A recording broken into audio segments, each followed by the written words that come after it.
Kings of the Universe is a fantasy anthology podcast, and therefore may contain material not suitable for all audiences, so listener discretion is advised.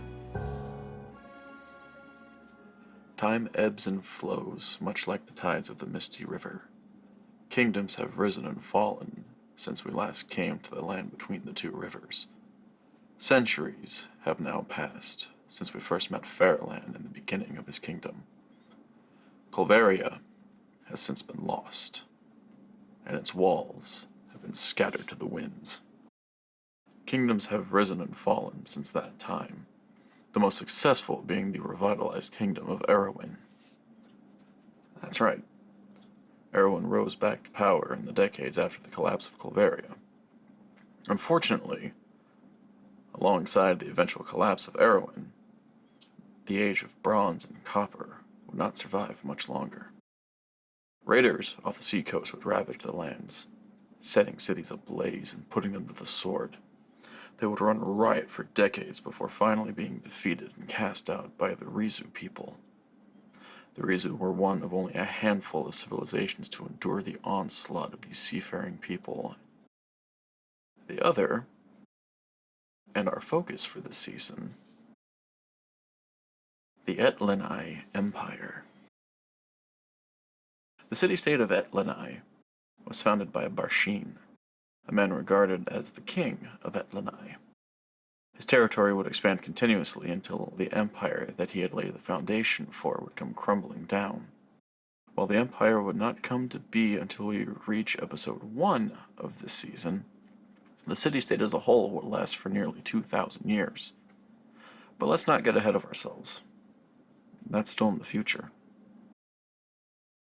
Harharu, king of Etlini, favored among the gods Ihis and Kalmira, great-grandson of Fairland II, and the current ruler of the Fairlandian dynasty, had a problem. Of the 8 children that he and his wives had brought into this world, 2 had died unexpectedly. One was in poor health, and the other, his daughter, was not a person the commoners and nobility would welcome as their ruler.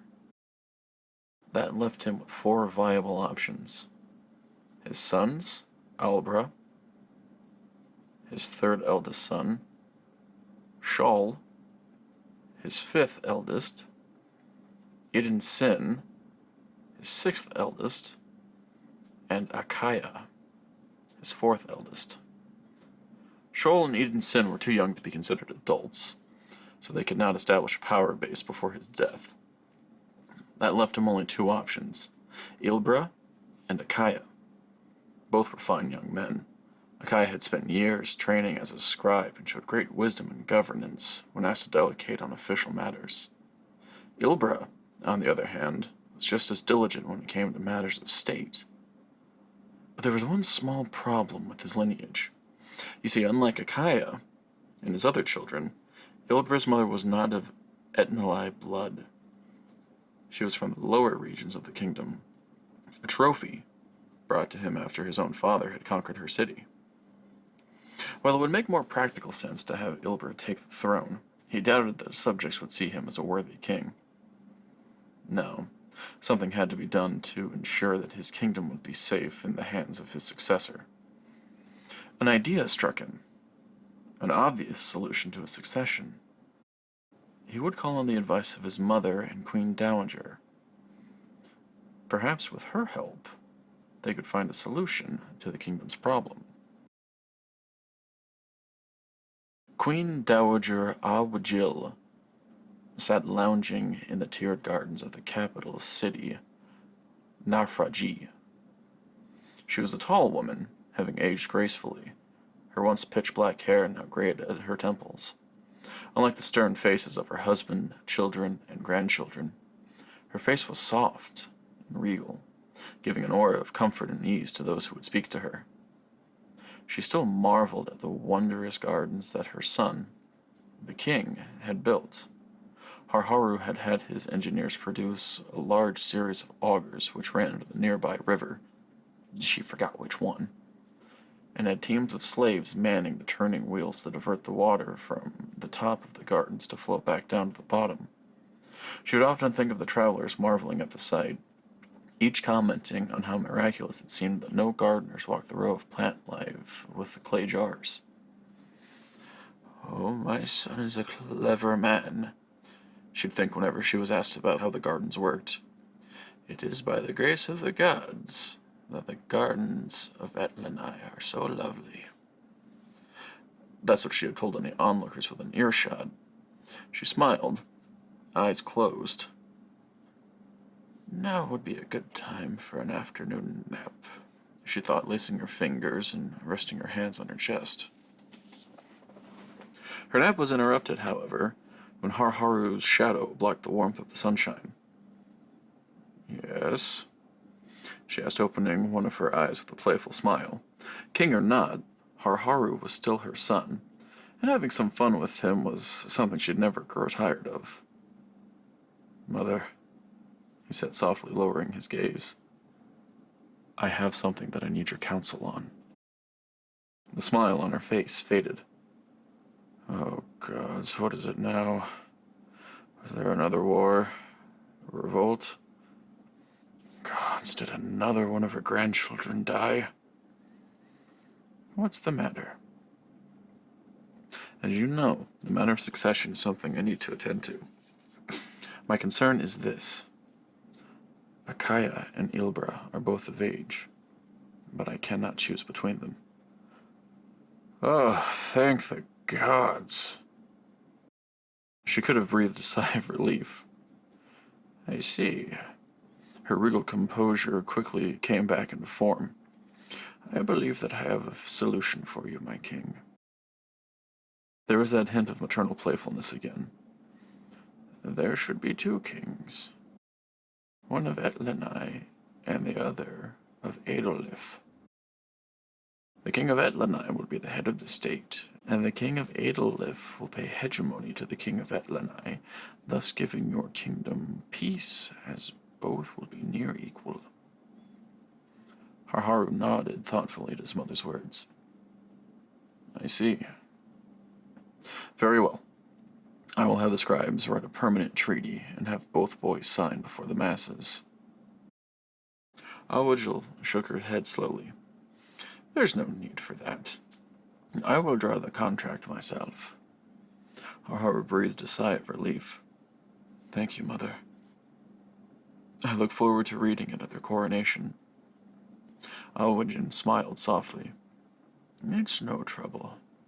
A mother's work is never done, even when her children are grown." They shared a chuckle before she clapped for one of the slaves attending her. "Now, if you'll excuse me, I'd like to enjoy the rest of the afternoon, my king." She turned to the slave. "Be a dear and fetch me a pitcher of that date beer I love so much. I find myself rather parched." The weeks came by in a blur. Harharu spoke to his generals about the summer campaign season. They were going to travel west and add new lands to their territory. Two regions had been giving him headaches for years: the Rizu and the people beyond the river. Both were threatening to revolt against his rule. They had been under his domain for nearly a decade. Something must be done about them. The show of force would be the best option to put down any notions of revolt. His thoughts were interrupted when a knock on his door broke his concentration. "Are you done yet?" Awajal said playfully. "The coronation for your heirs is going to start soon." Harharu shook his attention back to reality. "Oh, yes, of course. I'll get ready to address the nobles." As Harharu stepped out to address the crowds, he couldn't help but smile to himself. This was everything he had hoped for: a clear transfer of power. The days of worry over his succession were over. His sons would rule in peace. Gone would be the bloodshed and paranoia of the first tenure of his reign. He tried not to think about all the family members, brothers, he had put to the sword when they rebelled against him. This was a time for happiness and prosperity. He wore the royal vestments, a lion pelt skirt, lapis lazuli bracelets with a golden necklace with a smooth piece of obsidian in the center. Today, we will witness the signing of a treaty between my two heirs, he said as the crowd grew silent. My mother, Queen Dowager Awajil, has written a treaty to ensure peaceful transfer of rule. The scribe carried the clay tablet to the podium and laid it down. Two reed stylists sat on either side. The historical tablet, which we are taking inspiration from, reads as follows. The Treaty of Zakutu, Queen of Sennacherib, King of Assyria, Mother of Esarhaddon, King of Assyria, Grandmother of Ashurbanipal, King of Assyria, with Shama-shum-ukin, his equal brother, with Shamas-metu-ubalit, and the rest of his brothers, with the king's relatives, with the officials and the governors, the bearded and the eunuchs, the courtiers and the exempted people, and everyone who enters the palace with the people of Assyria, small and great. Anyone who concludes this treaty which Zakutu, the Queen Dowager, has imposed on all the people of Assyria on behalf of Ashurbanipal, her favorite grandson, anyone who should lie and carry about deceit or evil plan or revolt against Ashurbanipal, King of Assyria, your lord, in your hearts plot intrigue or speak slander against Ashurbanipal, King of Assyria, your lord, in your hearts contrive or plan an evil mission or wicked proposal for rebellion and uprising against Ashurbanipal, King of Assyria, your lord, or conspire with another to murder Ashurbanipal, King of Assyria, your lord, may Jupiter, Venus, Saturn, Mercury, and if from this day you hear an evil plan of conspiracy and rebellion against Ashurbanipal, King of Assyria, your lord, you shall come to report to Zakutu, his grandmother, and Ashurbanipal, King of Assyria, your lord. And if you hear a plot to kill or destroy Ashurbanipal, King of Assyria, your lord, you shall come to report to Zakutu, his grandmother, and Ashurbanipal, King of Assyria, your lord. And if you hear of evil intrigue being contrived against Ashurbanipal, King of Assyria, your lord, you shall speak of it in the presence of Zakutu, his grandmother, and Ashurbanipal, King of Assyria, your lord. And if you hear and know that there are men who would agitate or conspire amongst you, whether bearded men or eunuchs, whether his brothers or royal relatives, or your brothers or your friends, or anyone of the country, should you hear or know, you shall seize and kill them, and bring them to Zakutu, his grandmother, and Ashurbanipal, the king of Assyria, your lord. Aki-aya and Ilbra read over the treaty. Aki-aya diligently read each passage before etching his name into the damp clay. Ilbra's face twisted in discontent, clearly unhappy with the contents of the treaty. He was the last of the older sons. He had fought with his father in the field of battle. This slight, this insult, would not go unanswered. Gifted the lesser of the two kingdoms, he thought bitterly before etching his name at the bottom. The first sign of weakness from this scribal whelp, and his kingdom will be mine. Time continued to march on.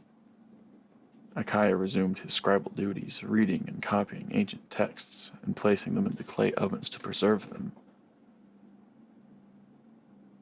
Ilbra continued his military training in Adalif, growing his military prowess and forging alliances amongst his neighbors. When the people of Rizu declared themselves in open rebellion, Harharu seethed.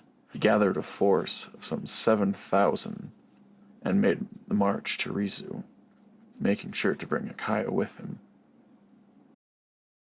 The next few months would forever sear itself into the mind of Aki-aya.